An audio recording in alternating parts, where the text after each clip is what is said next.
You've probably seen these small, cute characters hanging around with the main cast in anime. They're smaller, cuter, and often have a less humanoid form. These are mascot characters, and many series include them. They're sort of adorable little sidekicks that tag along with the lead character or main group, helping them along the way. These characters often serve as comic relief, but can sometimes have more important roles. In addition to their comedic uses, they frequently deepen thematic threads by embodying innocence, curiosity, or a perspective that the main cast lacks. Rumiko Takahahsi makes frequent use of mascot characters in almost all her major works. Mascot characters are small, cute, companion characters used in the series, and are frequently used just to make the group or ensemble more adorable. Throughout her series, mascot characters served many roles, and varied in their character and temperament. So all mascot characters used in her series will be examined in this video. Authors frequently use these characters to spice up the visual appeal of a series and make it more attractive and inviting. But we know what the most important purpose of a mascot character in the work is: to sell merchandise for the series. Beyond merchandising, however, these mascots often carry undercurrents of narrative significance, acting as symbols or conduits for the series' larger themes. Before I continue further, don't forget to like and subscribe if you haven't already. You can subscribe right now. Before diving into specific examples, let's consider what makes a good mascot character. In many ways, these figures are the emotional glue of the show. Their simple designs make them instantly recognizable. They can be quiet observers, bouncing comic relief, experts, or unexpected saviors in a jam. Sometimes their relative innocence or naivety can let the audience see the world through fresh eyes, reminding us of the wonder and absurdity in everyday interactions. Mascot characters usually start from a clear design brief.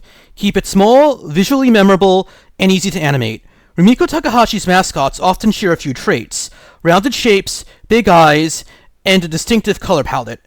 Beneath these outwardly simple forms, though, each mascot has a unique personality blueprint. The troublemaker, a character so mischievous they're practically a walking plot device. The loyal sidekick, calm, collected, always there to lend a hand. The secret hero, underestimated due to size, but unexpectedly vital in climatic moments. The emotional barometer, the reactions reflect the group's emotional currents, pulling laughter or tears as needed. By weaving these archetypes through her different works, Takahashi turns her mascots into more than just tag-alongs. They become integral parts of the narrative engine. Jared 10 is Lum's cousin from her home planet, who comes to live with Lum and Ataru. 10 is a little child and a mischievous brat whose early purpose is to get on Ataru's nerves and stir up conflict with him. 10 is a bratty character who often stirs up trouble for everyone and creates conflict and wacky situations for the characters to deal with. However, as a very young, naive child, he also has an innocence that makes him sometimes easily manipulated, and that can also be used for comedic effect. He is a small little only child with greenish hair and one horn. P-chan is the cursed form of Ryoga Hubeki. Being just Ryoga transformed and not his own unique separate character arguably makes him not a mascot character because he is simply one of the main regular characters, and not his own separate distinct character. However, it is common and reasonable for these type of comprehensive and meta-analysis videos to include examples that only fit under the broadest interpretations of the term. It is understood as common sense that these types of meta-analysis videos have to be completely comprehensive and include cases where some group of people say the example fits the term, and of course all these broad categories/nets of cases won't meet the strictest, most narrow definitions of the term. It's perfectly fair to mention marginal cases that won't fall in the strictest, narrow definitions of the term to give people broad coverage of a topic. People understand that this broad net necessary to do a comprehensive and full analysis means that examples that don't meet the strictest and most proper definitions of the term will be included, right? And that these videos have to be broad and overly inclusive to give a full and comprehensive analysis, right?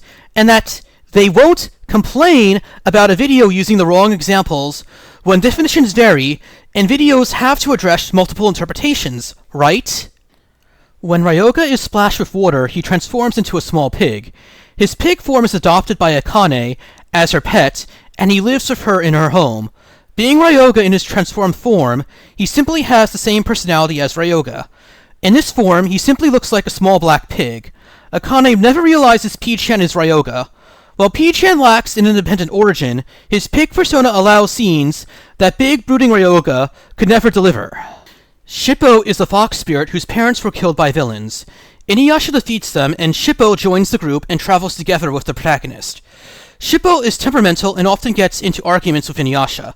Shippo can be mischievous and likes to play tricks on people, especially Inuyasha. He is a fox spirit after all. He looks like a human with fox arms and legs. As a fox spirit, he has the ability to transform into different forms, which he sometimes uses to trick people and fool people.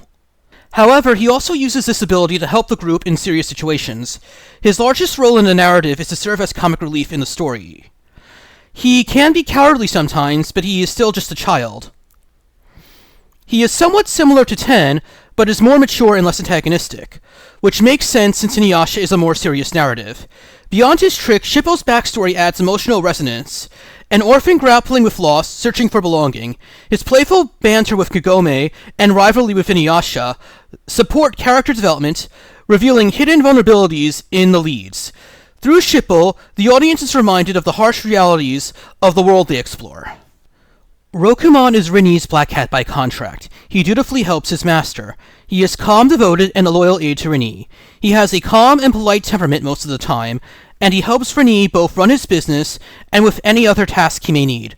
Rokumon being a devoted helper to Rinnie, who is nice and polite, means he stands in contrast to the previous characters. In Rinnie, most Shikigami have black cat familiars that help them do their jobs, and Rokumon is the one contracted to Rinnie. Rokumon lives with Rinnie in his home, and being Rinnie's employee and roommate is just as poor as him. Being just as poor, he is just as desperate for money as Rinnie. He is small and has the face of a human and the body of a small cat. However, he can transform into a regular cat form and a ghost form, which is a giant floating disembodied head. Most of the time, he is cooperative, polite, and eager to help. Though he is nice and polite, he can get worked up and emotional if the situation around him gets extreme enough, or something provokes him. Rokumon's understated loyalty acts as a grounding force when the narrative spirals into chaos. His polite protest and dry wit provide a contrast to more volatile personalities. In ghost form, he is unexpectedly imposing. Otoya is Mao's Shikigami. He is a doll created by Mao to act as his aide and help him with his tasks, so he is sort of like a golem or robot in that sense.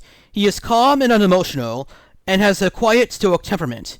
He dutifully supports his creator, and is very helpful. He looks like a small young boy, and is doll-like because he sort of is a doll. Otoya is very handy and capable of carrying out his tasks, and storing and fetching Mao's things. He is competent and capable. Otoya's true form is a small figurine doll enchanted by Mao, creating his separate autonomous body, the form we see and that interacts with the main cast. Takahahsi is a small tanuki that works for Jubei. He often works with Miroha because they are both employed by Jubei, and therefore both work together. Therefore, for this reason, he often hangs out with the group.